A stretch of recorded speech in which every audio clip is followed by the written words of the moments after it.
Her i denne video vil vi vise dig, hvordan du logger ind på Skat for at se din årsopgørelse. Du starter med at skrive skat.dk i browseren.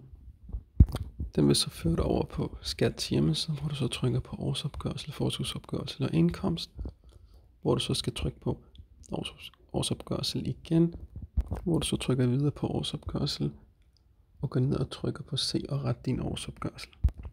Dernæst trykker du på log på med MitID, for så at logge på med MitID og skrive de oplysninger, du skal skrive for at kunne logge på via dit MitID. Når du så har logget på via MitID, kommer du så over til Skats forside. Der i den næste video vil vi så vise dig, hvordan du så ser din årsopgørelse og hvordan du så printer den ud.